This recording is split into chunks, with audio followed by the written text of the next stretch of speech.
पढ़ रहे थे बच्चों एस्टेट के लिए और आज हमें नया चैप्टर स्टार्ट करना है इलेक्ट्रोकेमिस्ट्री।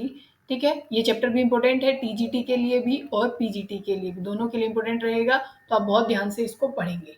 ठीक है, टीजीटी वाले में बहुत नॉर्मल क्वेश्चन रहता है, मतलब कोई हाई फाई ज़्यादा नहीं रहता और रहता भी तो बहुत मतलब नॉर्मल सा ही। ठीक है, पीजीटी वाले में अच्छे क्वेश्चन आते हैं, तो पीजीटी वाले इसको बहुत ध्यान से पढ़ेंगे, मतलब बहुत ध्यान से। अब बच्चों ध्यान सुनो, जैसे आप नोट्स की कह रहे हो कि एक बारी में ही नोट्स डाल दिए जाएं बच्चों, क्योंकि रोज लेक्चर तैयार होते हैं, रोज उस पीडीएफ को तैयार किया जाता है, तो मैं एक साथ नहीं डाल सकती हूँ। ठीक है, और बात रही सिलेबस की, सिलेबस कोशिश मेरी पूरी चल रही है और कोशिश रहेगी कि आपकी मतलब 25, 26 या 27 इस रेंज में आपका मतलब पूरा हो जाएगा इस डेट तक, क्योंकि दिवाली भी आ रही है बच्चों, हो सकता है काम हो जाता है, सबको पता है इस टाइम काम हो जाता है, तो एक दो दिन कोशिश तो है कि मिस नहीं होगी। तो आप जो मैंने सिलेबस बताया था उस अकॉर्डिंग देखो तो एक चैप्टर कंप्लीट हो रहा है डेली की डेली, तो आप देखो 24-25 तक आपका सिलेबस जो है मैं कंप्लीट कराने की कोशिश करूंगी। आप अपना काम करो, आप पढ़ाई करो और काम मेरा है। ठीक है, बस आप मोटिवेट तो और अच्छी बात है, नहीं तो फिर देखते हैं, मेरी कोशिश तो है ही। ठीक है बच्चों, चलिए अभी स्टार्ट करते हैं। जो हम पहला टॉपिक स्टार्ट करते हैं बच्चों वो है इलेक्ट्रोकेमिकल सेल। क्या है? Electrochemical cell. इलेक्ट्रोकेमिकल सेल में आपको क्या पढ़ना है वो देखो। इलेक्ट्रोकेमिकल सेल क्या होती है? दो ऐसे कंपार्टमेंट होते हैं, लेफ्ट साइड एनोड रहेगी और राइट साइड हमेशा क्या रहेगी? कैथोड रहेगी। आप इसको क्या है सॉल्ट ब्रिज से कनेक्ट कर देते हैं। इलेक्ट्रोकेमिकल सेल को दो नाम से और जाना जाता है, एक तो इसको बोला जाता है गैल्वेनिक सेल। क्या बोला जाता है? Galvanic cell. और वोल्टिक सेल भी इसको बोला जाता है। गैल्वेनिक और वोल्टिक सेल किसको बोला जा रहा है? इलेक्ट्रोकेमिकल सेल को। इससे क्या होता है कि केमिकल एनर्जी से जो केमिकल्स होते हैं उससे क्या बनाई जाती है? इलेक्ट्रिसिटी बनाई जाती है। ठीक है ना। अब ध्यान से देखना कि मान लीजिए आपने, और कैसे ध्यान रखेंगे आप, लोन आप वर्ड याद करते हैं, आप 12वीं क्लासेस को पढ़ रहे हैं कि लेफ्ट साइड में क्या होगी? एनोड होगी, वहां पे ऑक्सीडेशन होगा और वो नेगेटिवली चार्ज होगा। अब जैसे मान लीजिए यहाँ पे लिया है जिंक सल्फेट सॉल्यूशन, इसमें क्या लिया गया है? जिंक सल्फेट का सॉल्यूशन लिया गया है, और यहाँ पे क्या लिया गया है? कॉपर सल्फेट का सॉल्यूशन। ठीक है, अब यहाँ क्या होगा? ध्यान से सुनेंगे आप, बहुत ध्यान से सुनेंगे। इस कंपार्टमेंट की बात हो रही है कि देखो ये कैसे ब्रेक डाउन होने वाला है। ये जो आप इसमें बात करें तो जो ZnSO4 है ये कैसे ब्रेक डाउन होने वाला है? जिंक 2 पॉजिटिव प्लस में SO4 2 नेगेटिव। एक बात आप ध्यान रखेंगे बच्चों, एनोड एनोड पे हमेशा एनायन ही जाता है। एनोड पे जाएगा एनायन और कैथोड पे जाएगा कैटायन। अब ध्यान से देखो, ये तो अपने पास एनायन है नहीं, एनायन ये है, और जो भी अपनी मैक्सिमम ऑक्सीडेशन स्टेट में होता है, जो भी अपनी मैक्सिमम ऑक्सीडेशन स्टेट में होता है, जैसे यहाँ सल्फर कितने में है? +6 में है, तो ये फर्दर इलेक्ट्रॉन डोनेट कर नहीं सकता किसी को, तो ये भी SO4 नेगेटिव भी वहां जा नहीं सकता। तो होता क्या है कि जो यहाँ पे एनोड बनी हुई है ना, ये किससे बनी हुई है? मान लीजिए ये जिंक से, हम किससे बना रखी है? जिंक से बना रखी है। तो यहाँ पे क्या होगा कि एनोड से जिंक आना स्टार्ट हो जाएगा। कैसे जिंक आना स्टार्ट हो जाएगा? जिंक 2 पॉजिटिव में और 2 इलेक्ट्रॉन डोनेट करेगा। ठीक है, मतलब ये जो एनोड जो बनी हुई है जिंक से वो ब्रेक डाउन होना स्टार्ट हो जाएगी। जिंक 2 पॉजिटिव और 2 इलेक्ट्रॉन निकलते जाएंगे, और इलेक्ट्रॉन कहाँ ट्रांसफर होंगे? कैथोड की तरफ। अब कैथोड में देखो क्या है, कैथोड में हमने ले रखा कॉपर सल्फेट। ठीक है ना, और ये कैसे ब्रेक डाउन होगा? कॉपर 2 पॉजिटिव प्लस में SO4 2 नेगेटिव। कैथोड में हमेशा क्या जाते हैं? कैटायन जाते हैं। कैटायन गया कॉपर 2 पॉजिटिव और उसने 2 इलेक्ट्रॉन लिए और क्या बना लिया? कॉपर। और यही तो बताया था मैंने कि एनोड में तो होगा ऑक्सीडेशन और कैथोड पे होगा रिडक्शन। इलेक्ट्रॉन का लेना क्या कहलाता है? रिडक्शन कहलाता है। तो यहाँ पे क्या हुई? रिडक्शन हुई।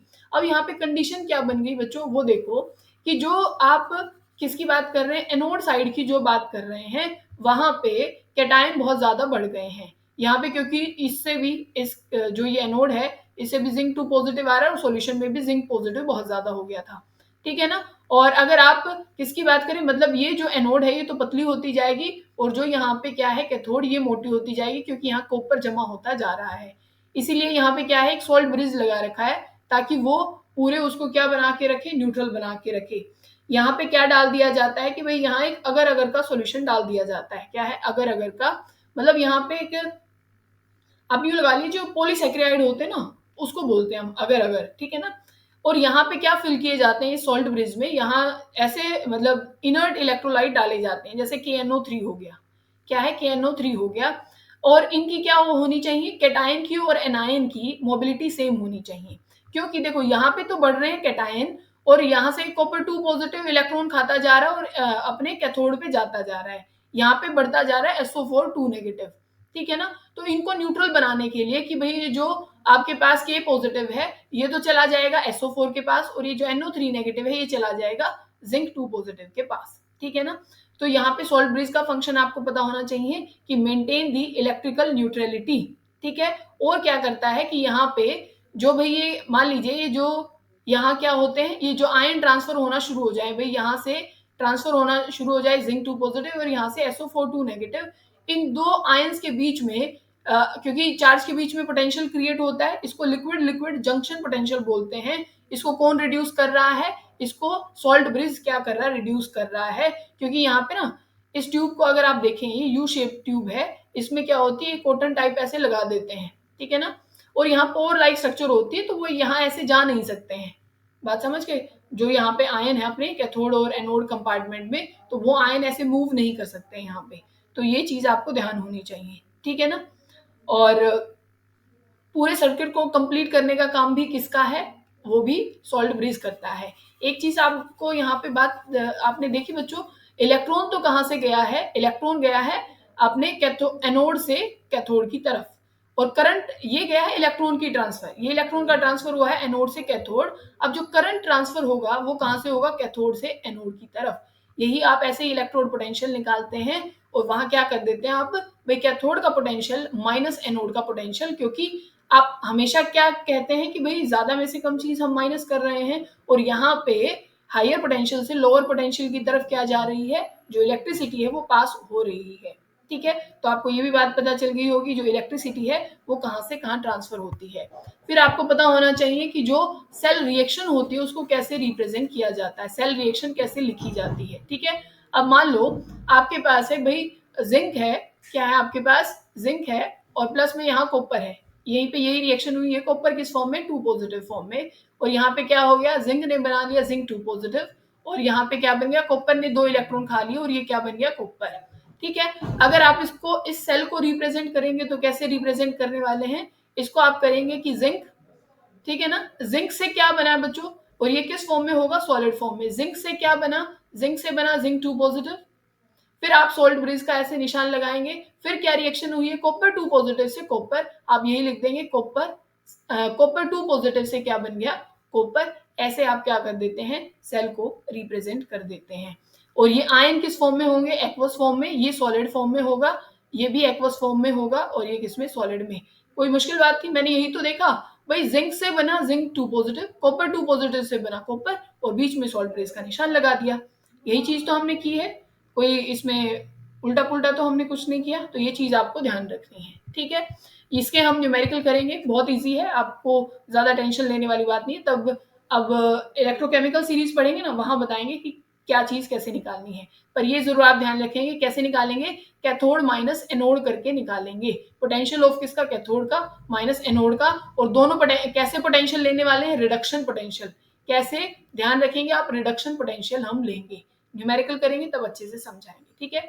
अब गिब्स फ्री एनर्जी का आपको ये रिलेशन ध्यान रखना, बिल्कुल डायरेक्ट पेपर में पूछा गया है, ठीक है। क्या होता है, delta G is equal to minus n F E, इस पे न्यूमेरिकल भी आते हैं कि जो गिब्स फ्री एनर्जी है वो निकालो। आपको एफ दे रखा, एफ तो आपको ही पता है कांस्टेंट है, फैराडे इसको बोलते हैं 96500, और ये ई सेल है, ठीक है। या तो ये निकलवाई गई होगी या डेल्टा जी निकलवाया गया होगा, ये स्टैंडर्ड में है, तो delta G naught minus n F E cell यहाँ पे हो जाएगा, ठीक है। बोलो बात समझ में आ गई आपको। अब चलो एक न्यूमेरिकल आप कर ले, नहीं तो आपके दिमाग में यही चीज घूमती रहेगी। मान लो आपको क्या दे रखा है, भाई एक सेल रिप्रेजेंटेशन दे रखी है, ठीक है। कैसे दे रखी है, भाई एफ से बना है Fe2 पॉजिटिव, Fe से बना है Fe2 पॉजिटिव, पोटेंशियल दे रखा है उन्होंने बच्चों 0.44, ठीक है। और एक बना है यहाँ पे कॉपर 2 पॉजिटिव से कॉपर 2 पॉजिटिव से क्या बना है यहाँ पे, कॉपर।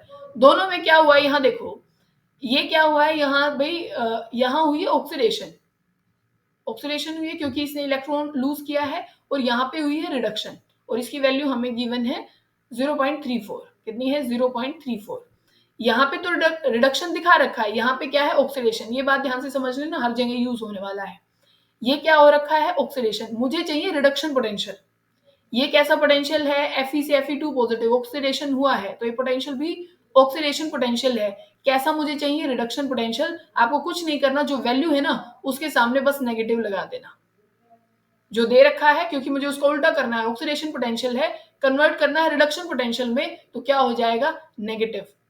बात समझ गए, बोलो, ठीक है। और ये एज इट इज रहेगा क्योंकि रिडक्शन पोटेंशियल दे रखा है। अब क्या करोगे, कैथोड माइनस एनोड, जो पोटेंशियल कैथोड पे होगा और जो किस पे होगा, एनोड पे होगा। अब आपको ये पता होना चाहिए कि कौन तो कैथोड बनेगी और कौन एनोड बनेगी, आयरन कैथोड बनेगा या फिर कॉपर बनेगा, या एनोड उसमें से कौन सा बनने वाला है।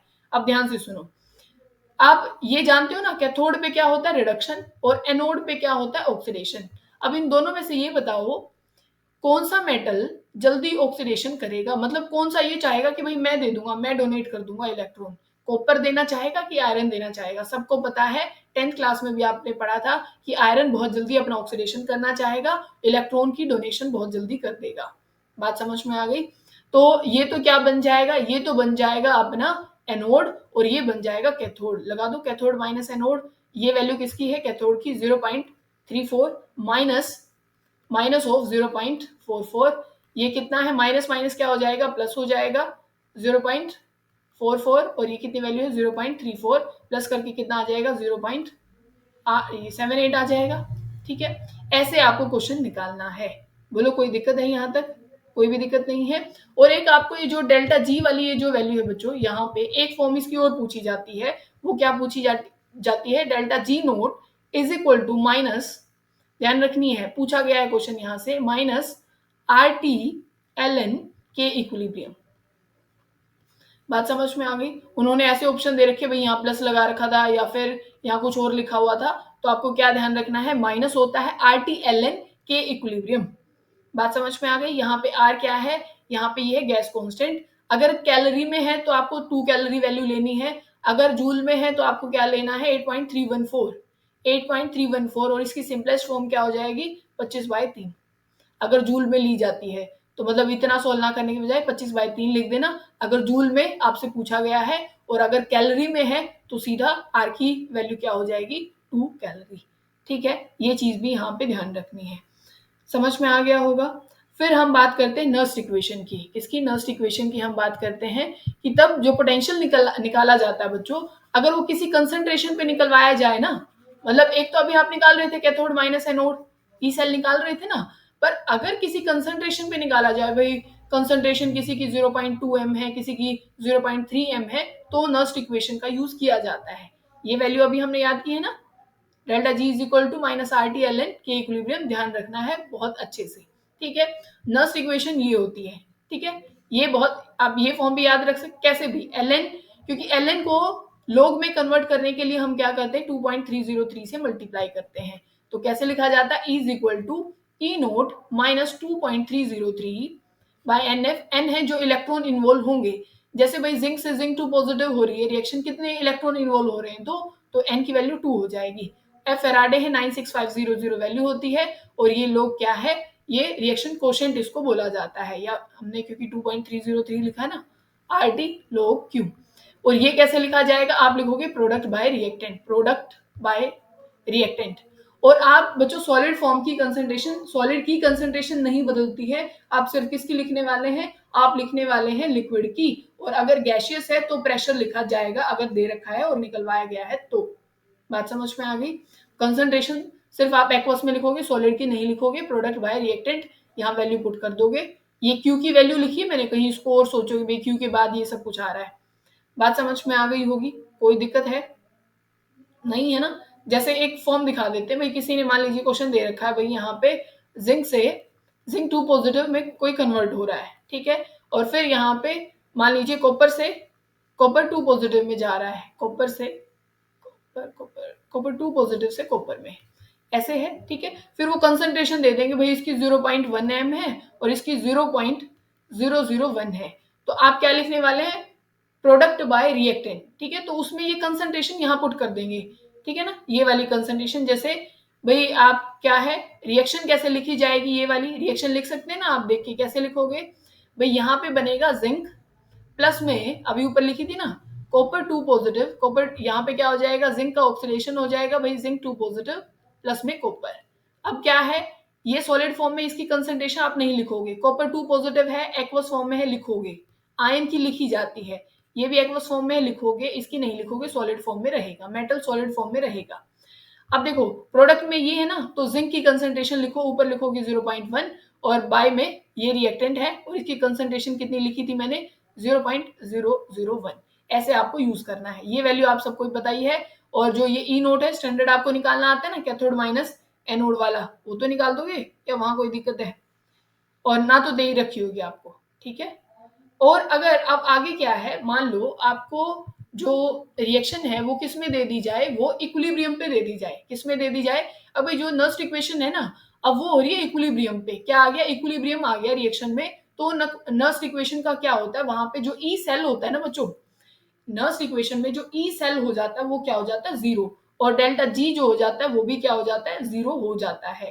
ठीक है, बात समझ में आ रही है? ई सेल क्या हो जाता है यहाँ पे? जीरो हो जाएगा और डेल्टा जी भी क्या हो जाएगा? जीरो हो जाएगा। तो आप क्या करोगे? आप लिखते हो ना E is equal to E naught minus 2.303। तो अब ये तो मुझे चाहिए नहीं, तो ई नोट को इधर ले जाएंगे, तो वैल्यू क्या हो जाएगी? ई नोट इज इक्वल टू, अब यहाँ पे देखो क्या किया गया ये भी बताते हैं, एक मिनट एक मिनट। ये पूरी चीजों को सॉल्व करके लिख दी गई है ये वैल्यू, ठीक है ना। पूरा मतलब कि 2.303 आर टी, क्योंकि ये भी कांस्टेंट है। टेम्परेचर भी आप क्या है 25 डिग्री लेके चलते हैं, क्योंकि वो केल्विन में लिखोगे, तो ये भी कांस्टेंट है। एन तो चेंज होता रहेगा। नंबर ऑफ इलेक्ट्रॉन भी कितने इन्वॉल्व है, फेराडे भी कांस्टेंट है 96500। इस पूरे को सॉल्व करके, मतलब इसको पूरे को सॉल्व करके आपने क्या वैल्यू लिख दी? 0.0591। या फिर आप क्या लिख सकते हो, 591 है ना, तो 0.06 यूज कर सकते हैं हम। बोलो बात समझ में आई है कि नहीं आई? ठीक है, मतलब इतना पूरा ना लिखने की बजाय, अगर टेम्परेचर बच्चों 25 से अलग है ना, तो आपको ये पूरा 2.303 आर टी सब कुछ लेके करना पड़ेगा। अगर देखो, अगर क्या है 298 केल्विन है, अब यहाँ 25 डिग्री है, तो आप क्या करोगे 0.0 आप 59 की जगह 6 भी लिख सकते हो, या 0.059, ये भी गलत नहीं है और ये भी गलत नहीं है। By man number of electron log के इक्विलिब्रियम, ठीक है, वही प्रोडक्ट बाय रिएक्टेंट करके निकलेगी। और यहाँ पे नेगेटिव साइन नहीं है, तब यहाँ क्या आ जाती है? ई नोट है। तब पहले था E cell is equal to E naught minus, ठीक है ना, ये 0.06 बाय में एन, और यहाँ पे लोग या तो के लिख लो या ये क्यू, के नहीं क्यू, ठीक है। बात समझ में आ गई? और सिर्फ जैसे एक मेटल की दे रखी है, सिर्फ एक मेटल ले रखा है भाई, एम से बन रहा है Mn2 पॉजिटिव, तो ऊपर तो कोई कंसंट्रेशन रहेगी नहीं, क्योंकि ये सॉलिड अपना नहीं नहीं नहीं नहीं नहीं। अच्छा Mn ये बोल रहे हैं कि Mn2 पॉजिटिव से Mn जा रहा है। आपको तो करना क्या है, प्रोडक्ट बाय रिएक्टेंट लिखना है। तो प्रोडक्ट तो सॉलिड हो गया और रिएक्टेंट अपना क्या हो गया? ये क्या हो गया? आयन। और आयन की कंसंट्रेशन लिखी जाती है। बोलो कोई दिक्कत तो नहीं है, होनी भी नहीं चाहिए, बहुत इजी है, कोई मुश्किल वाली बात है नहीं। एक चीज और आप ध्यान रखोगे बच्चों, जो अपने पास डेल्टा जी जो होता है, डेल्टा जी जो होता है बच्चों, ये एक्सटेंसिव प्रॉपर्टी होती है। क्या होती है? एक्सटेंसिव प्रॉपर्टी होती है। थर्मोडायनेमिक में आपने पढ़ा होगा, जो क्वांटिटी पे डिपेंड करता है। डेल्टा जी एक एक्सटेंसिव प्रॉपर्टी है जो क्वांटिटी पे डिपेंड करता है। पर जो ई सेल होता है बच्चों, ई नोट सेल जो अपना है, वो कैसी है? इंटेंसिव प्रॉपर्टी है। कैसी है? इंटेंसिव। याद रखेंगे, ये कैसी है? एक्सटेंसिव है। और ई सेल अपना क्या है? ये इंटेंसिव है, ये मास पे डिपेंड नहीं करती है। समझ में आ गया? ठीक है ना, मतलब ये क्वांटिटी पे डिपेंड नहीं करेगी, क्वालिटी पे, मतलब मास पे इंडिपेंडेंट रहेगी। और ये एक्सटेंसिव है ना, तो इसको एडिटिव प्रॉपर्टी भी बोलते हैं। ये एडिटिव है और ये एडिटिव नहीं होती है, ये एडिटिव नहीं होती है। ये दो बात आप अच्छे से ध्यान कर लेंगे, बहुत अच्छे से, ठीक है, कोई दिक्कत नहीं है ना? बहुत अच्छे। अब देखो फिर कंसंट्रेशन सेल। कंसंट्रेशन सेल का मतलब क्या होता है? तब दोनों आप सेल में क्या ले लेते हैं, दोनों सेल में, जैसे यहाँ भी जिंक ले लें और इधर भी जिंक का सॉल्यूशन, मतलब ये भी ZnSO4 है और ये भी ZnSO4। तो यहाँ पे ई नोट सेल क्या हो जाता है बच्चों? जीरो। इक्विलिब्रियम में ई सेल जीरो हुआ था, इक्विलिब्रियम में ई सेल जीरो हुआ था, और कंसंट्रेशन सेल में ई नोट सेल जो हो जाता है वो हो जाता है जीरो। क्योंकि आप कैथोड माइनस एनोड करोगे बच्चों, दोनों ही तो जिंक है ना, कैथोड माइनस एनोड करके निकाल के क्या लाओगे? कुछ भी नहीं, जीरो आएगा, क्योंकि दोनों सेल सेम है। वो भी, ये एनोड भी जिंक है और कैथोड भी जिंक वाला है, तो ई नोट सेल आपकी क्या हो जाएगी? जीरो। ये कब? तब आप कंसंट्रेशन सेल लेते हैं। यहाँ पे क्या होता है, यहाँ इस कंपार्टमेंट में जिंक की कंसंट्रेशन और इस कंपार्टमेंट में जिंक की कंसंट्रेशन अलग अलग होती हैं, इसी वजह से हम इनको क्या बोलते हैं, कंसंट्रेशन सेल बोलते हैं। क्या कोई दिक्कत है? नहीं है ना? तो फिर आप उसको कैसे लिख दोगे? आप वही नर्स इक्वेशन लगाओगे बिल्कुल, कि E cell is equal to आपके पास है 0.69 0.06 सॉरी 0.06 बाय में एन आ जाएगा, लॉगरिथम ऑफ किसका, C2/C1। C2/C1 मतलब जो कंसेंट्रेशन दूसरी है बाय में पहली वाली, ऐसे आप लिख देंगे। अगर प्रेशर वाला है बच्चों, जैसे ये प्रेशर दे रखा है, तो आप क्या करेंगे, यहाँ पे P1/P2 करेंगे, ये ध्यान रखेंगे। कंसेंट्रेशन में मैंने C2/C1 लगाया है, C2/C1 पर प्रेशर वाले में क्या है, P1/P2 आपको लगाना है। ठीक है, ऐसा किसमें करना है आपको, ये कंसेंट्रेशन सेल है।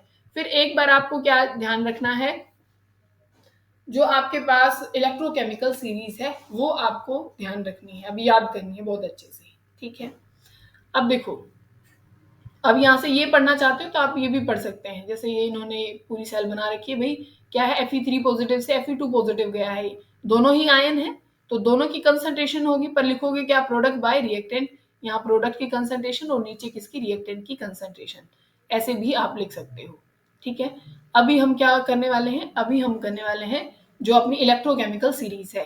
होती क्या है कि पहले आता है लिथियम, ठीक है, जैसे इसको याद रखोगे लाइक, पहले क्या आता है, लाइक। आपको ना बच्चों एक अंदाजा होना चाहिए कि पहले कौन आता है बाद में क्या आता है। ठीक है, आपको पूरी कंप्लीट सीरीज याद होना हो, अंदाजा होना चाहिए कि पहले कौन सा मेटल आता है बाद में कौन सा आता है। तो ये क्या है, लाइक किसके, बीए सर, आप नाम रख लो भाई, कोई एक सर है उनका नाम क्या है, BA sir, like BA sir, S R sir, strontium जिसको बोलते हैं, बैरियम, पोटेशियम, लिथियम, ये तो सबको पता होगा। ठीक है, फिर है ये कैल्शियम और ये ना, देखो लाइक बी ए सर का ना। ठीक है, अब जैसे भी आप समझो, मैं दोबारा नहीं बोलूंगी इसको। फिर क्या है, एम जी, फिर आता है एल्यूमिनियम, फिर आता है आपके पास एमएन और फिर आता है जिंक। अब देखो इसको क्या बनाओगे, का ना मांगे ओल मंजन, मंजन जो हम करते हैं है ना, धातु पे किया जाता है, काना मांगे ओल मंजन। ठीक है, और ये क्या था, लाइक बीए सर, मतलब बीए सर के जैसे काना मांगे ओल मंजन। ठीक है, इतनी याद हो गई यहाँ तक। फिर आप देखो एक दूसरा फ्रेज फिर बनाते हैं, मंजन यहाँ तक हो गया, फिर है क्रोमियम आता है, क्रोमियम, फिर आता है Fe, फिर आता है Cd, फिर आता है यहाँ पे CO, और फिर आता है आपके पास निकल, फिर आता है Sn और फिर आता है Pb।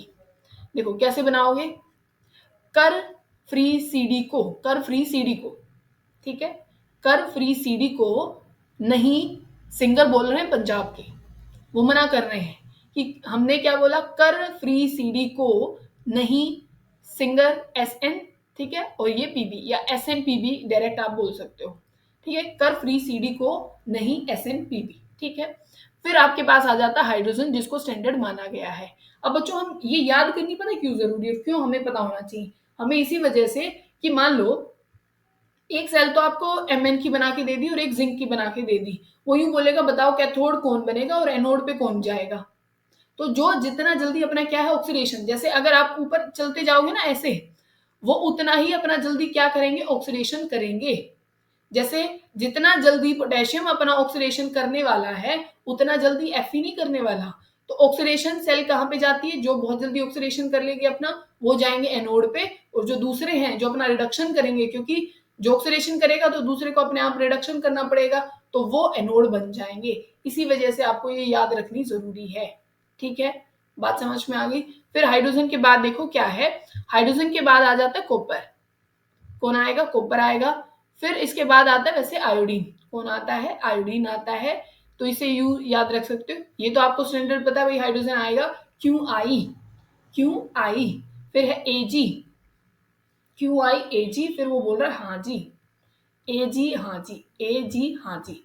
ठीक है, तो क्यू आई ए जी हाँ जी, फिर आप लिखोगे बी आर। ठीक है बच्चों, क्या आ जाएगा, बी आर, फिर आ जाएगा प्लेटिनम, फिर आ जाएगा ओ, फिर आ जाएगा क्लोरीन, फिर आ जाएगा एयू और लास्ट में आ जाएगा फ्लोरीन। आप ये भी चीज ध्यान नहीं रखना चाहते, ठीक है, पर इतना जरूर ध्यान रखेंगे भाई, पहले आयोडीन है, फिर आपका ब्रोमीन है, क्लोरीन है और ये फ्लोरीन है। और ये मेटल का भी ध्यान रखोगे भाई, कॉपर, एजी और एचजी। ठीक है, कुछ ऐसे ध्यान रखोगे। एक बात ध्यान से देखो, अभी अब अब इसमें क्या है कि सबसे ज्यादा जो रिडक्शन पोटेंशियल जिसका है, जो सबसे जल्दी अपना रिडक्शन करेगा, वो है फ्लोरीन। कौन है? फ्लोरीन। इसमें अगर आप नीचे जा रहे हो ना, तो उतना ही जल्दी वो क्या करेंगे? अपना रिडक्शन करेंगे। मतलब जो फ्लोरीन है, यहाँ वाले बहुत अच्छे क्या हैं? ये है ऑक्सीडाइजिंग एजेंट, और ये क्या है? Reducing agent. रिड्यूसिंग एजेंट वो होता है जो दूसरे का तो क्या करके आए? रिडक्शन, और खुद का करे ऑक्सीडेशन। तभी तो एजेंट बोला गया ना, रिड्यूसिंग एजेंट। एजेंट क्या होते हैं? जैसे एलआईसी वाले एजेंट हैं, दूसरों का बीमा करते हैं, अपना खुद का तो नहीं करते। समझ में आ रही है? तो रिड्यूसिंग एजेंट, दूसरों का रिडक्शन, खुद का ऑक्सीडेशन। तो ये मेटल जो है वो रिड्यूसिंग एजेंट है। और ये क्या है? अगर आप नीचे बढ़ते जाओगे, यहाँ नीचे जाते जाओगे, तो जो ऑक्सीडाइजिंग प्रॉपर्टी है, ऑक्सीडाइजिंग जो एजेंट है, वो बढ़ते जाएगा। मतलब फ्लोरीन सबसे अच्छा क्या है? ऑक्सीडाइजिंग एजेंट है। ठीक है, बोलो क्या आप ये सब कुछ बता सकते हो ना? तो ये सारी चीजें आपको ध्यान रखनी है। और जो डिस्प्लेसमेंट वाला है, वहां पे भी ये चीज मतलब काम आती है। डिस्प्लेसमेंट वाला क्या कि भाई, क्या जो जिंक है या जैसे कॉपर वाली आप रिएक्शन करते थे ना, क्या वही H2SO4 के साथ रिएक्शन करेगा? क्या ये कॉपर इस हाइड्रोजन को डिस्प्लेस कर पाएगा? देखो इस सीरीज में देखो एक बारी, भाई ये कॉपर है और कॉपर के ऊपर हाइड्रोजन है। बात समझ में आ रही है? तो ये हाइड्रोजन ज्यादा रिएक्टिव है इस कंपैरिजन टू इस कॉपर के। तो क्या लेस रिएक्टिव चीज एक हाईली रिएक्टिव चीज को डिस्प्लेस कर सकती है? बिल्कुल भी नहीं कर सकती। ठीक है, तो ये चीज पॉसिबल नहीं है। ठीक है, फिर अगर मान लीजिए ऐसे आपके पास क्या है, एनायन दे रखे हैं, जैसे SO4 2 नेगेटिव है, आप NO2 ये NO3 नेगेटिव है, OH नेगेटिव है, Cl है, Br है, I है। इनमें से जो डिपोजिशन होगी, क्योंकि ये किस पे जाएंगे? नेगेटिव है तो एनोड पे जाएंगे, तो ऐसे इनकी जो डिपोजिशन है वो बढ़ती जाएगी। मतलब पहले आयोडीन, फिर ब्रोमीन, फिर क्लोरीन, OH, फिर NO3 और SO4 सबसे लास्ट में। मैंने बता ही दिया था कि इसका बहुत कम है, क्योंकि अपनी मैक्सिमम ऑक्सीडेशन स्टेट में है। ठीक है, देखो कैसे याद रखोगे?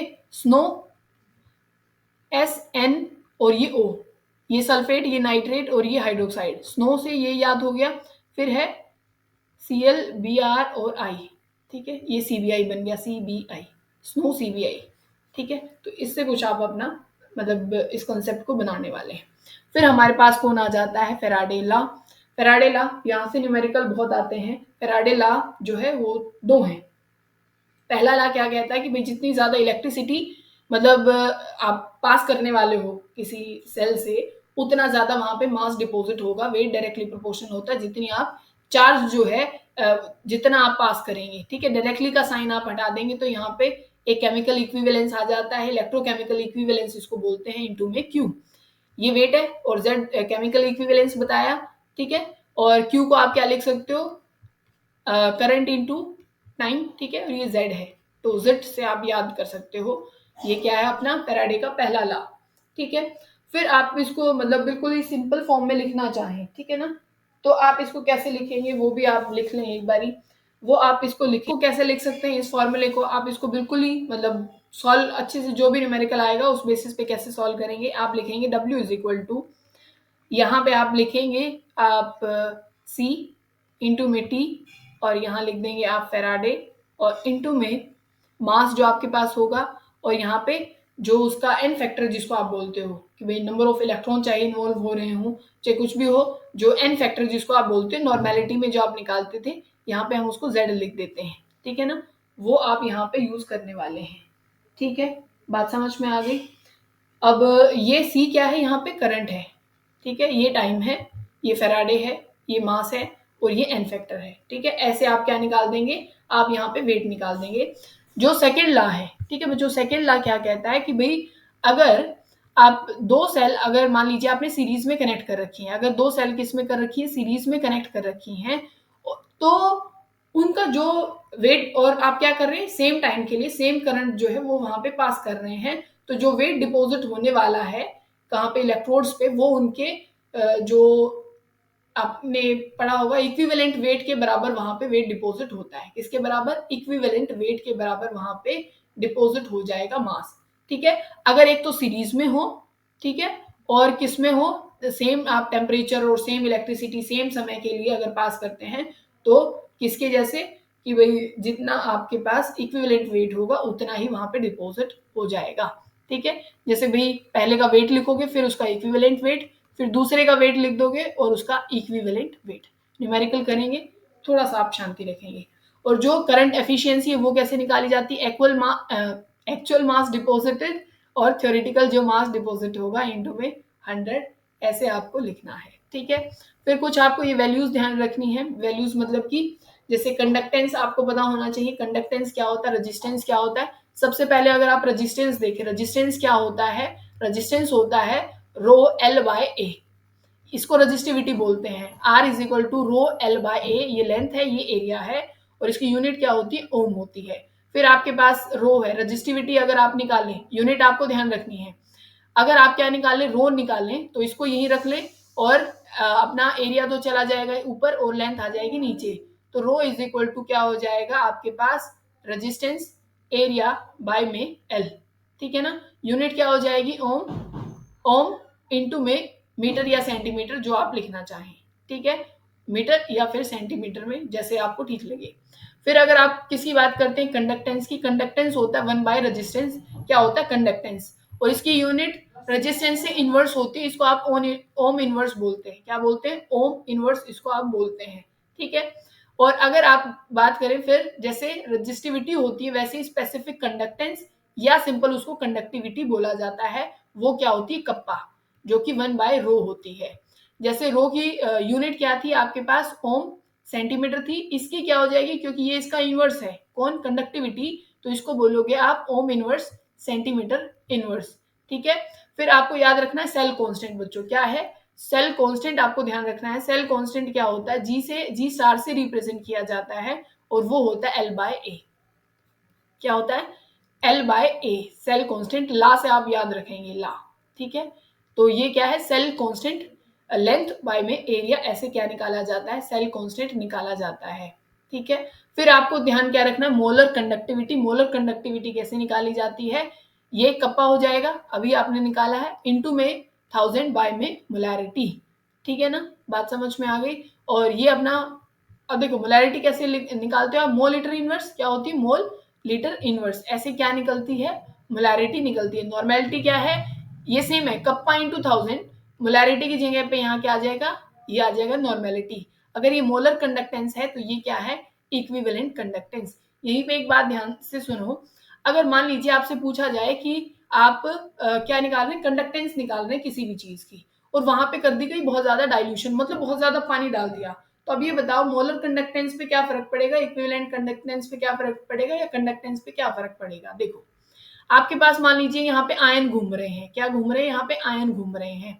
जैसे हम डाइल्यूशन करना स्टार्ट करते हैं ना बच्चों, जैसे ही हम डाइल्यूशन करना स्टार्ट करते हैं, तो यहाँ पे मान लीजिए पहले भाई इतने बीकर में पानी था, अब इतने में पानी है।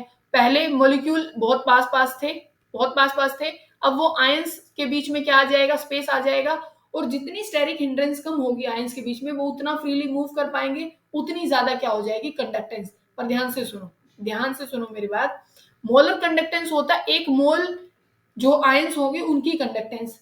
कंडक्टेंस होता है जो आप 1 सेंटीमीटर क्यूब में जितना आपका मतलब जो कंडक्टेंस होगी 1 सेंटीमीटर क्यूब के एरिया में जितनी कंडक्टेंस होगी, वो क्या हो जाती है, उसकी कंडक्टेंस होती है। ठीक है, अब मान लो आपका ये बीकर है, आपके ऐसे ऐसे आयंस हैं, ठीक है, आप इसमें पानी मिलाते जा रहे हैं, तो एक स्पेसिफिक एरिया में, जितने एरिया में भाई मुझे 1 सेंटीमीटर क्यूब की मेजर करनी है, उतने एरिया में तो आयन कम हो जाएंगे, और आयन कम हो जाएंगे तो कंडक्टेंस तो कम होगी।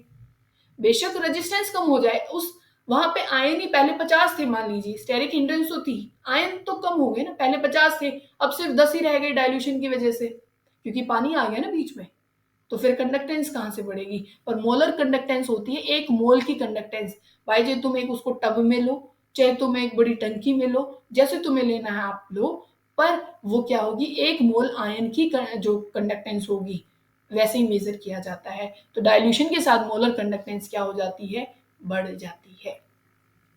ठीक है, यूनिट आपको ध्यान रखनी है, क्या होती है, ohm inverse centimetre square equivalent, और इसकी क्या हो जाती है, जो मोलर कंडक्टेंस है ओम इनवर्स सेंटीमीटर स्क्वायर, और ये मोल इनवर्स। ठीक है, बोलो यहाँ पे इक्विवेलेंट था, और ये क्या हो जाएगी अपनी मोल इनवर्स यहाँ पे। ठीक है, कोई दिक्कत तो नहीं है। अब अगर आप एक चीज अगर आप ध्यान से देखो, मतलब जो आपने पहले वाला पढ़ा है आपके पास, कि आप हम कंडक्टिविटी मतलब मेजर कर रहे हैं, या जो आप आयंस देख रहे हैं कि किसमें कितने हैं या किसमें ज़्यादा हैं या किसमें कम है, वो सब कुछ हम देख रहे हैं। तो आप मेजर करें अगर किसमें, यहाँ पे मान लीजिए मैंने ये लैम्डा मोलर कंसंट्रेशन ले ली और यहाँ पे ये कंसंट्रेशन ले ली, तो स्ट्रॉन्ग इलेक्ट्रोलाइट का कुछ ऐसे ग्राफ आता है, क्योंकि मैंने अभी डाइल्यूशन किया ना, तो डाइल्यूशन वाली जो कंडक्टिविटी आती है उसको लिमिटिंग मोलर कंडक्टिविटी बोलते हैं, लिमिटिंग वाला, लिमिटिंग, ठीक है। तो ऐसा तो स्ट्रॉन्ग इलेक्ट्रोलाइट का ग्राफ आता है, ध्यान रखना है, ये स्ट्रॉन्ग इलेक्ट्रोलाइट का ग्राफ है, और वीक इलेक्ट्रोलाइट का कुछ ऐसे आता है, जो क्या होते हैं वीक इलेक्ट्रोलाइट्स।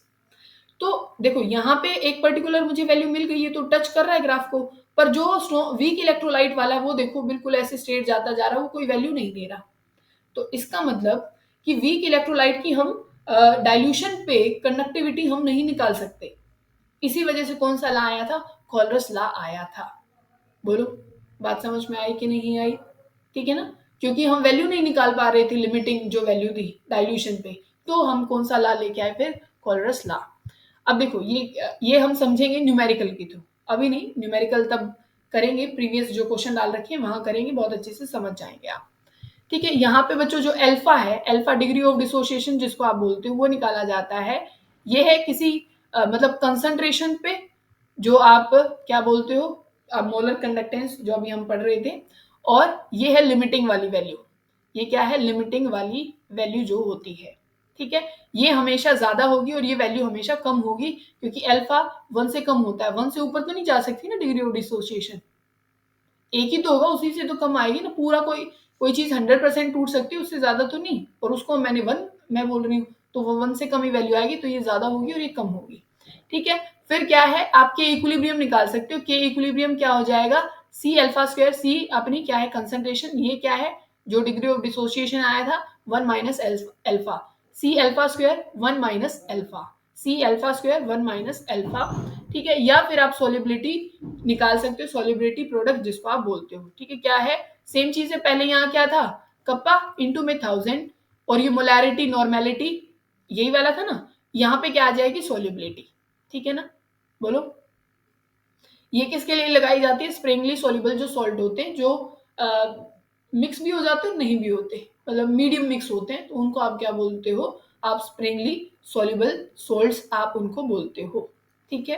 फिर आप ध्यान रखेंगे KSP कैसे निकाला जाता है, आप सोल्यूबिलिटी वाला भी देखोगे, न्यूमेरिकल आएगा, तो आप जो क्वेश्चन है वो ध्यान से देखिएगा, क्योंकि एक दो हम जो क्या है अपने टॉपिक है वो वहां पे भी कवर करेंगे, ठीक है। फिर आपको ध्यान रखना है बच्चों, सेल क्या है, यहाँ से आज तक पूछा नहीं गया सेल और बैटरी वाले से, पर आपको थोड़ा सा तो मतलब आना चाहिए, ठीक है। क्या चीज है कि भाई जो सेल होती है, एक प्राइमरी सेल होती है, सेकेंडरी सेल, प्राइमरी सेल को रिचार्ज नहीं किया जा सकता, सेकेंडरी को रिचार्ज किया जा सकता है, जैसे अपना इन्वर्टर हो गया, या फिर अपनी फोन की बैटरीज हो गई, ये अपना कौन सा हो गया, वो जो बटन सेल आते हैं, या फिर अपने वो जो हम रिमोट वगैरह वगैरह में डालते हैं, वो रिचार्ज नहीं किए जा सकते, उनको प्राइमरी सेल बोलते हैं, ठीक है। प्राइमरी सेल में कौन आता है, एक तो ड्राई सेल आती है, ये याद रखोगे, मरकरी सेल आती है, ड्राई सेल मरकरी सेल, ये दो सेल यहाँ पे आती हैं, ठीक है ना। ड्राई सेल वाला जो अपना वो एवरेड्यूर हम ये ऐसे ऐसे खरीदते हैं, ठीक है ना, ऐसे वाले, ठीक है, जिसमें जो कैथोड होता है वो अपना क्या होता है, ग्रेफाइट रोड होती है, अगर आप उसको तोड़ को देखोगे ना उसमें मिल जाएगी आपको ब्लैक ब्लैक, और एनोड क्या होता है, जिंक का सिलेंडर, जो मतलब वो पूरी बॉडी बनी है, वो क्या बनती है, एनोड, और कैथोड क्या बनता है, ग्रेफाइट का रोड, ठीक है। और ये इलेक्ट्रोलाइट यहाँ पे यूज किए जाते हैं, जो मतलब NH4Cl यूज किया जाएगा, जिंक क्लोराइड यूज किया जाएगा, MnO2 यूज किया जाएगा, ठीक है। और ये एनोड पे रिएक्शन तो सिंपल हो जाएगी, यहाँ पे ये कैथोड पे होगी, MnO2, ये अमोनियम जो आयन है, 2 इलेक्ट्रॉन, Mn2O3, और ये अमोनिया बाहर निकल जाएगी, ठीक है। अब मरकरी में आपको यही ध्यान रखना है कि भाई यहाँ पे क्या है, इलेक्ट्रोलाइज लाइट यूज किया जाएगा, HgO, ठीक है, मतलब ज्यादा आपको ध्यान नहीं देना है, ठीक है। फिर जो लेड जो स्टोरेज बैटरी होती है, जैसे अपनी इन्वर्टर वाली होती है, तो ये किसमें है, अपनी सेकेंडरी उसमें आती है, क्योंकि ये रिचार्ज की जा सकती है, ठीक है। और इसमें H2SO4 ऐसे इलेक्ट्रोलाइट बिहेव करता है, जो 38% डाला गया है, ठीक है।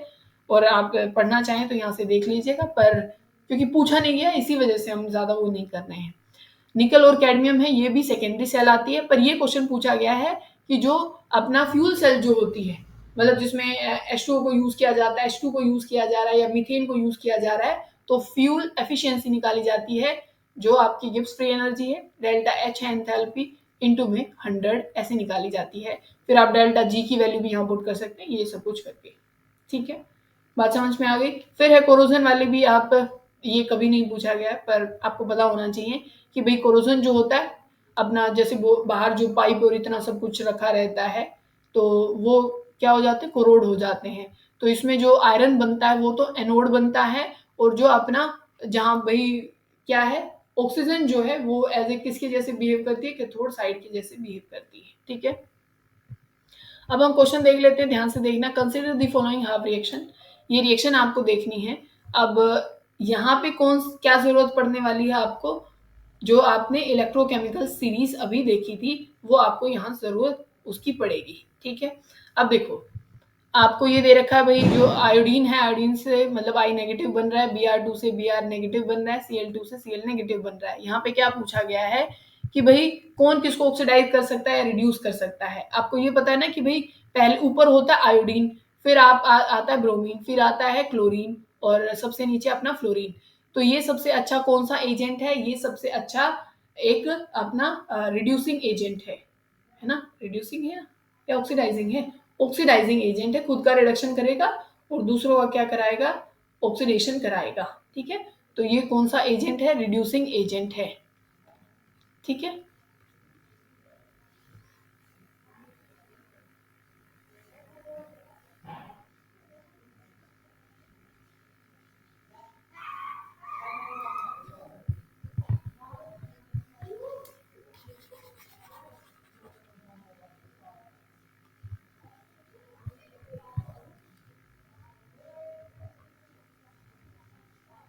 देखो होता क्या है, हमारे पास सबसे पहले ऊपर होता है आयोडीन, फिर अपने पास होता है क्लोरीन मतलब ब्रोमीन, फिर होता है आयोडीन, मतलब क्या लिख रहे हैं, एक मिनट बच्चों। देखो अपने पास सबसे पहले जो हमने अपनी इलेक्ट्रोकेमिकल सीरीज देखी थी उसमें क्या देखा था, सबसे ऊपर था आयोडीन, फिर अपने पास कौन था, ब्रोमीन, फिर था आपके पास क्लोरीन और नीचे था फ्लोरीन। ठीक है ना, अब आपको यूं बताना है भाई इन पोटेंशियल को देख करके, ठीक है, कि कौन किसको ऑक्सीडाइज करेगा, रिड्यूस करेगा। इन्होंने पूछा Br2 can not oxidized I negative, ठीक है, कि जो Br2 है वो आयोडीन को ऑक्सीडाइज नहीं कर सकता है। कर सकता है बच्चों, ये यहाँ पे आया हुआ है तो ये इसको तो ऑक्सीडाइज क्या है, कर सकता है। ये इससे ज्यादा पावरफुल है, क्योंकि जैसे जैसे आप नीचे जाते जा रहे हो ना, ये खुद का अपना रिडक्शन करने वाले हैं, खुद का अपना क्या करेंगे, रिडक्शन, और दूसरे का क्या कराएंगे, ऑक्सीडेशन, दूसरे का क्या कराएंगे, ऑक्सीडेशन। तो ये कौन से एजेंट है, ऑक्सीडाइजिंग एजेंट, बहुत अच्छे हैं ये। तो इससे तो अच्छा ही ऑक्सीडाइजिंग एजेंट है ना Br। ठीक है, तो ये करा देगा आराम से, कोई दिक्कत वाली बात नहीं है। ऑप्शन कौन सा, आप ये तो गलत हो गया, फिर ये तो ऑप्शन गलत हो गया। लास्ट वाला देखो एक बारी, Br2 can oxidize I negative, I negative को तो ये ऑक्सीडाइज कर सकता है, पर ये Cl को नहीं कर सकता। बात समझ के ना, ये क्या है, Cl को नहीं कर सकता है, क्योंकि Cl इससे ज्यादा स्ट्रॉन्ग है ऑक्सीडाइजिंग एजेंट। तो ये जो वाला ये ऑप्शन ये करेक्ट हो जाएगा। फिर देखो एफिशिएंसी ऑफ फ्यूल सेल अभी बताई थी, delta G by delta H आप इसको बोलते हो। ठीक है, फिर देखो two electrolyte cell, one containing acidified ferrous chloride, क्या है, फेरस क्लोराइड आपके पास है, फेरस क्लोराइड जिसको आप FeCl2 OUS आता है तब +2 ऑक्सीडेशन स्टेट होती है, और दूसरा आपके पास फेरिक क्लोराइड FeCl3। आप ये सेकंड ला एक बार पढ़ लो, the ratio of iron deposited, और ये उसने बता रखा भाई, हम सेकंड ला की बात कर रहे हैं कि are connected in the series. ठीक है ना, तो फेराडे सेकंड ला में मैंने क्या बताया, वेट डिपोजिटेड बाय में इक्विवेलेंट वेट, और दूसरे का भी यही होगा भाई, जो वेट बाय में इक्विवेलेंट वेट। वेट हम नहीं निकाल रहे भाई, हमें काम ही नहीं है। ठीक है, वेट उन्होंने पूछा ही नहीं। इक्विवेलेंट क्या होगा, वेट बाय में जितना नंबर ऑफ एन फैक्टर है, इसका कितना एन फैक्टर है, 2 इलेक्ट्रॉन है, और दूसरे वाले का देखो क्या हो जाएगा, W बाय कितना कितना कहाँ गया, 3, 3 हो जाएगा। ठीक है, इतनी बात आपको समझ में आ रही है। अब यहाँ पे हमें क्या निकालनी है, रेशो। अगर आप ये भी कर सकते थे भाई, पहले और दूसरे की रेशो आप निकाल सकते थे, कैसे, कि मुझे इनका तो कोई काम है नहीं, आप इधर इसको ले आओगे कैसे, कि भाई अगर आप वेट निकाल रहे हैं, इक्विवेलेंट रेशो को कंपेयर कर रहे हैं, क्योंकि आप इस चीज को ऐसे भी लिख सकते हो, पहले का वेट दूसरे का वेट वो इक्वल होता है इक्विवेलेंट ऑफ पहले का बाय इक्विवेलेंट ऑफ दूसरे का। आप यही कर लो, इक्विवेलेंट पहले का क्या है, W/2, और इस दूसरे वाले का क्या है, W/3। ठीक है, 3 तो क्या चला जाएगा, ये ये मतलब ऊपर चला जाएगा और 2 आ जाएगा नीचे, यही चीज़ है। तो रेशो क्या बन जाएगी, 3:2 में ये डिपॉजिट होंगे, ठीक है। ऊपर वाले इससे भी कर सकते थे, इससे भी कर सकते थे, नॉर्मल है। फिर यहाँ देखो क्या है, the EMF of the cell, आपको ईएमएफ बताना है। ये कुछ रिएक्शन आपको दे रखी है और यहाँ पे ई सेल आपको दे रखा है 0.7 वोल्ट 25 डिग्री पे है। फ्री एनर्जी आपको निकालनी है। कैसे निकालोगे बताओ, आप निकालोगे delta G is equal to minus n F E. Electron कितने हैं, सीडी से, ये C D C L two से ही देख लो, 2 इलेक्ट्रॉन आएंगे, ठीक है ना, 2 इलेक्ट्रॉन माइनस में, माइनस माइनस। एफ क्या होगा 96500, ठीक है ना। ई की वैल्यू कितनी है 0.7, मल्टीप्लाई कर लेना बच्चों, आंसर निकाल लेना क्या आएगा, आएगा माइनस में, ध्यान रखेंगे, ठीक है। इसको अपना गुना भाग जो भी आपको करना है कर लेना, शायद यही होगा आंसर, और आप निकाल लेना, ठीक है। यहाँ पे हम जो खोलरस ला था उसका न्यूमेरिकल बहुत अच्छे से सॉल्व करने वाले हैं, यहाँ पे वो बात क्लियर भी हो जाएगी, आपको सब समझ में आ जाएगा। देखो आपको लिमिटिंग वैल्यू निकालनी है नोट की फॉर NaCl और HCl और NaAC, एसीटेट इसको बोलते हैं हम। आर वैल्यू दे रखी है 126 और ये 429 और ये मतलब वैल्यू दे रखी है आपको, आपको निकालनी है किसकी, आपको इसकी वैल्यू निकालनी है। और ये क्या है AC, H का मतलब है ये है आपके पास एसिटिक एसिड CH3COOH, ठीक है। इसकी वैल्यू आपको निकालनी है। दे किस किस चीज की रखी है आपको, आपको दे रखी है एक तो NaCl की, NaCl की वैल्यू क्या है बच्चों, आपके पास है NaCl की वैल्यू ये 126.4, ठीक है। फिर है HCl आपके पास, HCl है आपके पास वैल्यू दे रखी है 425.9 और आपके पास जो है और किसकी दे रखी है NaAC की, NaAC सोडियम एसिटेट, इसकी वैल्यू दे रखी है 91.0, ठीक है 91.0। अब ध्यान से देखो, और इन तीनों इक्वेशन से आपको क्या बनाना है, आपको निकालनी है ACH की या फिर एसिटिक एसिड की CH3COOH, जो एसिटेट यहाँ से मिलेगा। अभी पता है क्या किया गया है कि वीक इलेक्ट्रोलाइट की वैसे तो निकाल नहीं सकते थे हमने क्या किया भाई, स्ट्रॉन्ग इलेक्ट्रोलाइट लेके उनकी जमा घटा करके हम निकालेंगे। ये कोलरस ला ने बताया हमें आसान तरीका, ठीक है। देखो बहुत आसान है ये, Na आप इसको लिख सकते हो Na पॉजिटिव प्लस में Cl नेगेटिव, ठीक है, ये देगा। और सारी इक्वेशन बैलेंस्ड होनी चाहिए, ये ध्यान रखेंगे, तब जाके NaCl बन रहा है। अब देखो क्या मुझे यहाँ पे कहीं NaCl कहीं कुछ चाहिए, नहीं चाहिए ना, ठीक है।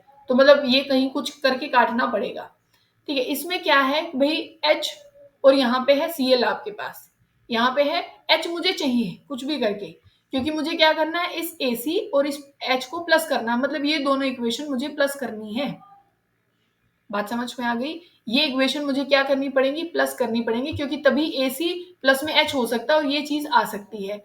इतनी बात समझ में आ रही है। पर ना तो मुझे Cl चाहिए ना मुझे Na चाहिए, तो क्या करेंगे, इस पहली इक्वेशन में NaCl है कि नहीं है, इसमें से इन दोनों इक्वेशन को जोड़ के उसमें से ये NaCl वाली जो वैल्यू है उसको माइनस कर देंगे। बोलो बात समझ में आ गई। और ये बैलेंस्ड है, इसी वजह से कुछ करना नहीं पड़ रहा है, नहीं तो अगर आप कहीं 2 से मल्टीप्लाई करते तो पूरे ये जो वैल्यू है इनको भी 2 से मल्टीप्लाई करना पड़ता। ये ध्यान रखेंगे, ये पूरा बैलेंस्ड है। यहाँ पे एक Na चाहिए था, यहाँ पे भी एक ही Na, अगर यहाँ 2 होते तो इधर भी 2 करना पड़ता, मतलब समझ गए ना, बैलेंस करना पड़ता। अब यहाँ देखो क्या किया मैंने, इन दोनों को तो आप क्या कर दोगे वैल्यू को प्लस, क्योंकि AC प्लस में H तभी एसिटिक एसिड बन सकता है, तो इन वैल्यू को कर दोगे प्लस, मतलब ये A है, ये B है और ये C है, तो B प्लस C माइनस में किसकी वैल्यू कर दोगे NaCl की, तो आपके पास क्या आ जाएगी, जो एसिटिक एसिड है उसकी वैल्यू आ जाएगी, ठीक है। सॉल्व कर लोगे कि नहीं कर, अब तो जमा घटाई करना है इनको जोड़ के और इसमें से माइनस ही वैल्यू कर देना, ठीक है, कोई दिक्कत नहीं है ना, होनी भी नहीं चाहिए बच्चों, ठीक है। अब ये बताओ डेल्टा जी का रिलेशन बताना ई सेल से, क्या होता है -RT/ln ई नोट सेल, यही था, बहुत अच्छे। ओके देखो यहाँ पे क्या फर्क है, ये माइनस नहीं है माइनस है, ये फर्क है यहाँ पे। What weight of copper, weight बताना है आपको कॉपर का, एटॉमिक मास आपको दे रखा है कॉपर का, deposited when 1 Faraday of electricity is pass through cupric salt. मतलब आप ये समझो कि अगर मान लो मैंने ऐसे लिखा कॉपर से बन रहा है भाई या कॉपर 2 पॉजिटिव है, 2 इलेक्ट्रॉन खाएगा और कॉपर में कन्वर्ट हो जाएगा, ठीक है। अब इसको पढ़ोगे कैसे, 1 मोल ऑफ कॉपर 2 पॉजिटिव दो, आप क्या खा रहा है, 2 मोल ऑफ इलेक्ट्रॉन खा रहा है, या इसको 2 फेराडे बोलोगे। 1 मोल ऑफ कॉपर 2 मोल क्या खा रहा है, 2 मोल फेराडे की मतलब खा रहा है, और 1 मोल कॉपर डिपॉजिट कर रहा है। ये 1 मोल है, ये 2 है, और 1 ही मोल यहाँ डिपॉजिट हो रहा है। उसने देखो क्या पूछा है, what weight of copper deposited when 1 Faraday of electricity pass through cupric salt. Cupric मतलब कि हायर ऑक्सीडेशन स्टेट, मतलब +2। अगर यहाँ +1 होता तो यहाँ एक ही इलेक्ट्रॉन होता, तो उतना ही वेट यहाँ पे डिपॉजिट होता, मतलब 63.5। ठीक है। अब क्या करना है कि भाई अगर कॉपर 2 पॉजिटिव वाला कितने में, 1 फैराडे में, बताओ, ये इतना 63.5 जो वेट है बच्चों, ये तो एक क्या है, ये 2 फैराडे क्या कर रहा है, डिपॉजिट। नहीं समझ में आया, फिर से पढ़ो, मैंने क्या बोला, 1 mole of copper 2 positive 2 mole Faraday use कर रहा है, ठीक है, और तब एक कॉपर डिपॉजिट हो रहा है। तो उसने पूछा कि 1 फैराडे में कितना होगा, 2 फैराडे में अगर 63.5 हो रहा है, तो एक में कितना होगा, नहीं बता सकते क्या, उसका आधा हो जाएगा, होगा कि नहीं होगा, तो ये हो जाएगा इसका। ठीक है, बोलो कोई दिक्कत तो नहीं है। अब नेक्स्ट क्वेश्चन देखो क्या है, a current of 965 ampere is passed through an aqueous solution of NaCl using electrode, मतलब 4 सेकंड वो ले रहा है, given that 1 faraday equal to, ये तो वैसी वैल्यू दे रखी है पागल बनाने के लिए, हमें तो पता ही फैराडे कितना होता है, the amount of NaOH formed on the electrolysis. वो पूछा भाई इलेक्ट्रोलिसिस पे कितना NaOH डिपॉजिट होगा। मैंने एक फॉर्मूला बताया था आपको, डायरेक्ट वहां से आप निकाल सकते हैं, मास Ct बाय में फैराडे, इनटू में उसका मास, और बाय में एन फैक्टर, एन फैक्टर तो 1 ही है, NaOH का एक ही है ना, तो ये तो 1 ही रहेगा, इनटू में वो वेट निकल आएगा। मास कितना है इसका, 40, 40 लिख लो। करंट कितना है, 965, और बाय में ये अपना सेकंड कितनी है, 1000, 1000 है ना, ठीक है, और बाय में क्या आएगा, फैराडे 96500, और इनटू में मास कितना है बच्चों, 40। ठीक है, आपको सब कुछ कटता पिटता हुआ यहाँ नजर आ रहा है, इसको आप ये लिख सकते हो कि भाई 96, ये पॉइंट हटा दो, नीचे कितनी जीरो लगा दें, 2 लगा दें, ठीक है, काट दो, ये 2 जीरो से तो ये 2 जीरो काट दो, ये 2 जीरो और 1 जीरो से ये 1 जीरो काट दो, ये 1 जीरो से ये वाली जीरो काट दो, इन 9650 से 9650 काट दो, बच क्या गया, 4। डिपॉजिट कितना होगा बच्चों, 4 ग्राम। क्या मुश्किल क्वेश्चन था, नहीं था। ये फॉर्मूला याद रखोगे, Ct F इंटू में M, और ये N यहाँ पे वैल्यू आ जाएगी। फिर देखो, in a cell that utilize the reaction, मतलब आप यूटिलाइज करना इस रिएक्शन को, ये पढ़ते हुए भाई ये ऐसी ऐसी रिएक्शन दे रखी है, उन्होंने कहा addition of H2SO4 to cathode compartment will, अगर आप H2SO4 मतलब ऐड कर देते हो इस रिएक्शन में, तो क्या फर्क आने वाला है। मान लो बच्चों ये है H पॉजिटिव, यहीं से मतलब H2SO4 यही होगा, तो अगर आप रिएक्शन को, जो आप रिएक्टेंट की कंसंट्रेशन और बढ़ाते हो, तो जो रिएक्शन है वो किसकी तरफ प्रोसीड कर जाती है, प्रोडक्ट की तरफ, यही होता है ना। लीचेट क्लियर प्रिंसिपल हमने पढ़ा है कि तब भी अगर रिएक्टेंट की कंसंट्रेशन बढ़ा दी जाए, या किसी की तरफ भी कंसंट्रेशन बढ़ा दी जाए, तो वो किस तरफ मूव करना स्टार्ट कर देता है, जहां पे उसकी कंसंट्रेशन कम होना स्टार्ट हो जाएगी। बढ़ा रहे थे ना, वापस वहीं पे आना चाहेगा, चेंज को कैंसिल करना चाहेगा, तो मतलब अपनी increase the cell and shift the equilibrium at the right side, ये राइट ही है, तो पहला ये आंसर करेक्ट हो जाएगा। अब ये वाला क्वेश्चन देखो, ये हमने टॉपिक नहीं पढ़ा था, तो ये वाला आप ध्यान से सुनो। What will be solubility product of AX3, इसका बताना है। देखो क्या लिख लोगे, इसको A लिखोगे, इसको कैसे लिखोगे, इसको लिखोगे 3x, और जो ये कोफिशिएंट होता है वो पावर बन जाएगा, आगे भी आएगा, और वो क्या बन जाएगा, पावर। इसको लिखो सॉल्युबिलिटी S होगी, ये क्या होगी 3s, और ये क्यूब, इसको S मान रहे हैं, एक की सॉल्युबिलिटी S है, 3s इंटू में क्यूब, फिर बोलो कोफिशिएंट आगे लगाओगे, वही पावर भी बनाओगे, 3s क्यूब हो गया, इसको मल्टीप्लाई करोगे, मतलब इसका क्यूब करोगे तो कितना आ जाएगा, 27। कितना आ जाएगा बच्चों, 27। ये s इंटू में एस क्यूब, s क्या हो जाएगा, 4। पहला ही आंसर करेक्ट। ये क्वेश्चन और भी पूछा जा सकता है, तो आना चाहिए, ठीक है। अब देखो, a factory produce 40 kg of calcium, 40 kg वो क्या प्रोड्यूस कर रहा है, कैल्शियम को प्रोड्यूस कर रहा है। वैलेंसी कितनी है, 2 थी, एन फैक्टर पहले ही लिख लेते हैं, in 2 hours of electrolysis. How much aluminium can be produced by the same current in 2 hour. देखो सेकेंड लाइन यही तो कह रहा था ना, वही उनकी इक्विवेलेंट के बराबर वेट वहां पे आने वाला है। तो देखो 40/2 इज इक्वल टू, हम वेट बाय इक्विवेलेंट वेट लिखते हैं, भाई मुझे नहीं पता मास कितना डिपॉजिट होगा, पर मुझे एल्यूमिनियम का इक्विवेलेंट वेट पता है। यहाँ इक्विवेलेंट लिखना था बच्चों, मैंने एन फैक्टर लिख दिया, क्योंकि मास बाय इक्विवेलेंट वेट लिखते ना, तो इक्विवेलेंट हो जाएगा 20। कैसे निकालोगे? 40 तो मास है, एन फैक्टर कितना होता है कैल्शियम का, वैलेंसी कितनी होती है 2, तो कितना हो जाएगा 20। 20 लिख लो। वेट मुझे एल्यूमिनियम का नहीं पता कितना डिपॉजिट होगा, पर मुझे एल्यूमिनियम का मास इक्विवेलेंट मास निकालना आता है, कितना आ जाएगा 9, है ना, 9 आ जाएगा।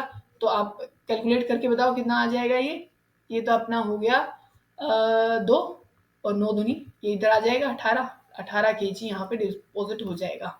कोई मुश्किल बात नहीं है ना। अब ये इलेक्ट्रोड पोटेंशियल बताओ हाफ सेल का। पहली बात तो लिखा जाएगा product bye reactant. Product bye reactant, product है बच्चों ये सॉलिड वाला, तो इसकी कंसंट्रेशन नहीं लिखी जाएगी, 1 लिखा जाएगा, और कंसंट्रेशन ऑफ एजी। ठीक है, इतनी बात कहीं पे है। और वैल्यू क्या लिखते हो आप? लिखते हो E is equal to E naught minus, अब इन्होंने और वो 0 पॉइंट कुछ यूज कर नहीं रखा, तो हम क्या लिख देंगे सीधा आर टी बाय में, यहाँ पे क्योंकि एक ही मोल यूज कर रहा है तो एफ आ जाएगा, लोगरिथम ऑफ, इसमें एल एन में लिखी हुई तो एल एन लिख लो, एल एन यहाँ पे 1 बाय ए जी। देखो ये कहाँ पे लिखा हुआ है, और ये नहीं है तो इसने इसको पॉजिटिव बना रखा होगा कहीं ना कहीं, तो देख लो ऐसा कहीं नहीं है ना। देखो यहाँ पॉजिटिव लगा रखा है, ये भी गलत है। ये ऊपर ए जी लगा रखा है, यहाँ नेगेटिव है, ये भी गलत है। इस ए जी को पॉजिटिव को ये ऊपर ले गया और नेगेटिव को कर दिया पॉजिटिव, यही करेक्ट है। ठीक है, यहाँ पे तो इसने स्क्वायर लगा रखा है, स्क्वायर आएगा क्या? नहीं, दो तो है नहीं, एक ही है। फिर देखो what is the standard E note, आपको वैल्यू निकालनी है बच्चों। ठीक है, अब ध्यान से देखो, जिंक से जिंक टू पॉजिटिव समझ में आती है, रिडक्शन कर रहा है, पोटेंशियल ठीक दे रखी है। सबसे पहली बात तो यही पहचाननी होती है।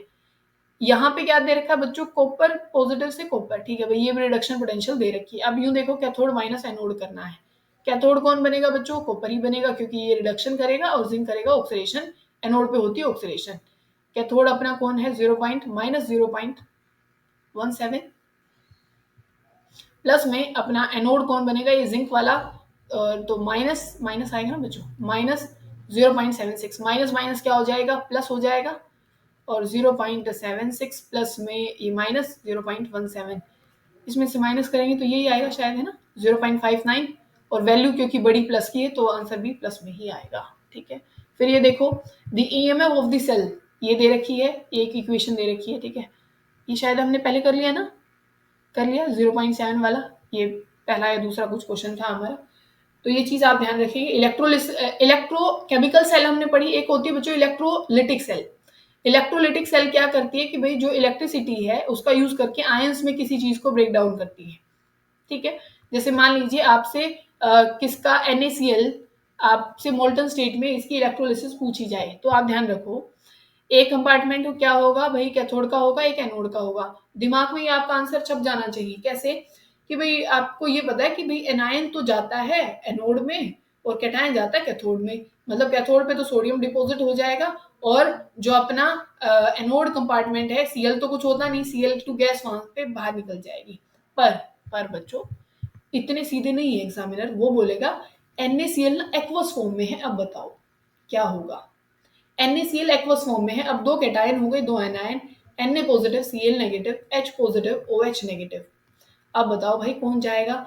ये लड़ाई तो होगी कैथोड पे, भाई कैटायन कौन सा जाने वाला है? जो अपना कैटायन जाएगा कैथोड पे ना, कैथोड पे क्या होती है? रिडक्शन। इनमें से जल्दी रिडक्शन कौन कर? सोडियम तो क्या करता है अपना? क्या करता है अपना? ऑक्सीडेशन करेगा। ऑक्सीडेशन करता है कि नहीं करता? रिडक्शन इनमें से कौन जल्दी करने वाला है? H करने वाला है। ठीक है ना, तो ये क्या जाएगा? ये चला जाएगा अपना कैथोड पे। ठीक है भाई, ये तो डिसाइड हो गया, कैथोड पे कौन जाएगा? ये अपना चला गया H, और H क्या निकालेगा? H2 गैस बाहर निकलेगी कैथोड से। वैसे आपको ध्यान होना चाहिए, तभी आप NaCl की एक्वस फॉर्म में हाइड्रोलिसिस कर मतलब इलेक्ट्रोलिसिस करते हो ना, तो NaOH तो बन जाता है अपने सॉल्यूशन में, और एक जगह मतलब कैथोड पे तो अपनी H2 गैस निकल जाती है, और अपनी जो एनोड होती है वहां से ऑक्सीजन निकल जाती है, क्योंकि OH नेगेटिव जाएगा, क्योंकि ऑक्सीडेशन करना है तो OH नेगेटिव जाएगा। Cl अपना ऑक्सीडेशन नहीं कराने वाला, वो तो रिडक्शन कराने वालों में से है, तो OH जो है वो जाएगा, जिसको आपने सुना होगा डिस्चार्ज पोटेंशियल, भाई इसका वो है तो यही जाने वाला है। तो OH नेगेटिव जाएगा, 4 OH नेगेटिव जाएंगे, इलेक्ट्रॉन खाएंगे 4 और H2O बना लेंगे, और ऑक्सीजन गैस बाहर निकल आएगी। तो ये चीज़ आपको ध्यान रखनी है। यहाँ पे इलेक्ट्रोकेमिस्ट्री खत्म हो जाता है।